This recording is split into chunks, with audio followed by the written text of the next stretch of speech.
நீங்க ஏன் தண்ணி அடிக்கிறீங்க? நீங்க ஏன் தண்ணி அடிக்கிறீங்க? கிளப்ல மப்பில பாட்டு பாடினதுல எனக்கு ரொம்ப ஹர்ட் ஆயிருச்சு. நீ திரும்ப திரும்ப என்னால தாங்க முடியாதா? ஏன்னா ஃபர்ஸ்ட் ஆஃப் ஆல் நான் கர்ச்சீஃப் கட்டுறேன், என்ன கட்டுறேன். பொண்ண பக்கத்துனா பொறுக்கிய பத்தி விட்டுருக்காங்க. If I take my own decisions, it's none of your business. புச்சுக்கு புச்சுக்கா. ஒன்றை அழுத்தவும். ஹலோ, யாரு? தன்ராஜா?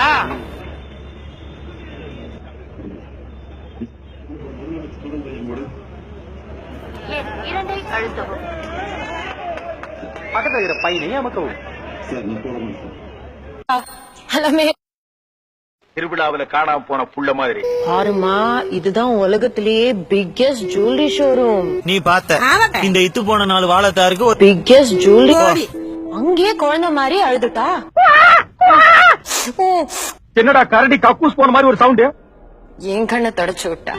இருமா, ஒரு பொசிஷன்ல போய் நின்னுக்கிறேன். கல்யாண்ல நான் அம்மாவா மாறினேன்,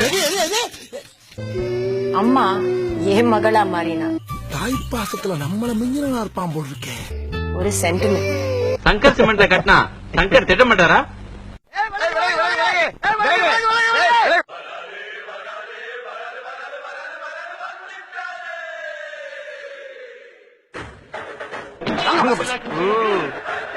பாடி கத்துக்கலாம். யாருமே இல்லாத இடத்துல கூட விலகு விலகுன்னு வெறித்தனமா கத்திட்டு வர்றீங்க பத்தியா? உங்களை நினைக்கும் போது என் கண்ணு கசங்குதுடா. நீயாவது கையதான் இருப்ப, ஆனா நான் அவருக்கு உயிரே கொடுப்பேன். அடாடா, இவ்வளவு நாளா எங்கடா இருந்தீங்க? நீங்க எல்லாம் ஆரம்பத்திலே என் கூட இருந்திருந்தா ஒருத்தர் என்னை அடிச்சிருக்க முடியுமா? இல்லாதனாலதானடா அம்புட்டு அடி. உங்களால எனக்கு ஒரு விடிவு காலம் பிறந்திருக்கு. தர்மத்திற்கும் அதர்மத்திற்கும் நடக்கின்றவோ, தர்மத்திற்கும் அதர்மத்திற்கும் நடக்கின்றவோ. இந்த ஒரு நிமிஷம் இருங்க. அட கொஞ்சம் சும்மா இருக்கியா? மனப்பாடம் பண்ணி ஓட்டிக்கிட்டு இருக்கேன். யாராது பேசிக்கிட்டு இருக்கேன் மாமா. யாராது உள்ள வண்டா கத்துறது? பேசிக்கிட்டு இருக்கேன் மாமா.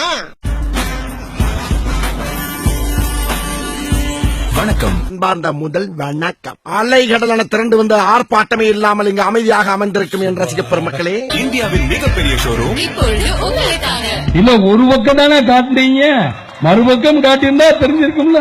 தங்கம், வைரம், வெள்ளி நகைகளுக்கு மிகப்பெரிய single display in the world. It's a world class shopping. எவ்வளவு பெரிய கேவலம் தெரியுமா? உங்கள் கனவு உலக ஷாப்பிங் போகலாம், வாருங்கள். மனித உயிரின் அவனுக்கு மொத்தம் ஜாக்கிரதை. சைடு வகுடு எடுத்து சாப்பிட்டா பேசின சரத் பாபு நினைச்சிய? அவர் தான் மெயின் வில்லன்.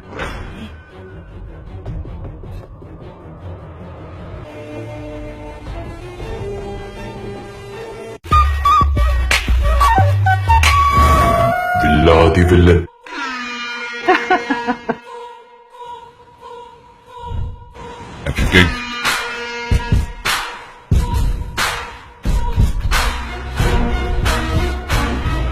திரு வைகோ அவர் தலைமையில் இயங்குகிற அந்த அமைப்புக்கு 1500 கோடி ரூபாய் பணம் கொடுக்கப்பட்டது என்று இதோட கேன்சல்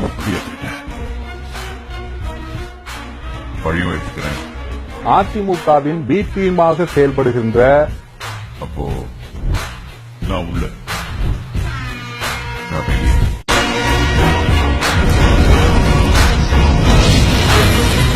நான் இப்போதைக்கு இந்த இடத்துல 1125 ஆவிகள் இருக்கிறது எனக்கு தெரியுது. நம்பர்லாம் சொல்றான், கரெக்டா சொல்றானா இல்ல குத்து மதிப்பா சுத்தி விடுறானா? தப்பா இருந்தா என்னையும் அடிப்பாங்க.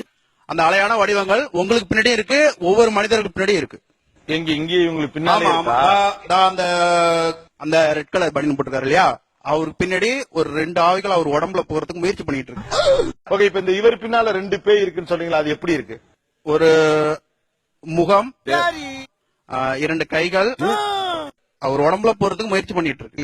ஏன் அது கேட்டேன்னா, அவங்க வீடியோ எல்லாம் பார்த்தோம், அதுல ஆவிகள்லாம் உங்களுக்குள்ள இறங்குது. ஆமா. ஓகே, எம்ஜிஆர் எல்லாம் கூட உங்களுக்குள்ள இறங்கினாரு இல்லையா? ஆமா ஆமா ஆமா. எவ்வளவு பெரிய கேவலம் தெரியுமா?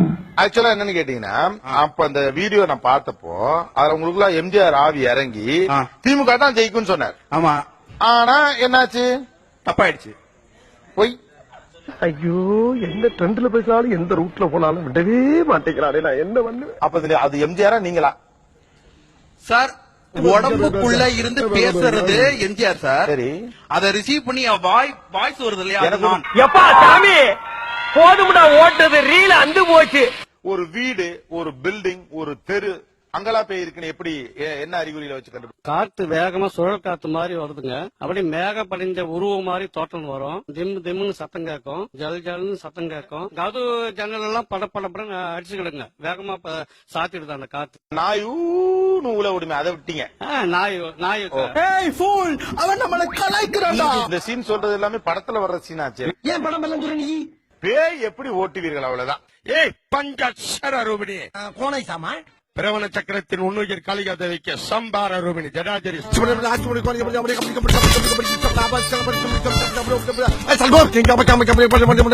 சங்கரி வெளியேறி போ. மந்திரமே தெரியாம எப்படி எல்லாம் ஓட்ட வேண்டியதா இருக்கு. இப்ப நிரூபிக்கிறேங்க. இந்த லைட்டை மட்டும் ஆஃப் பண்ணிட்டு ஒரே ஒரு விளக்க வைக்க சொல்லுங்க. எடுத்துட்டு ஓடுறதுக்கு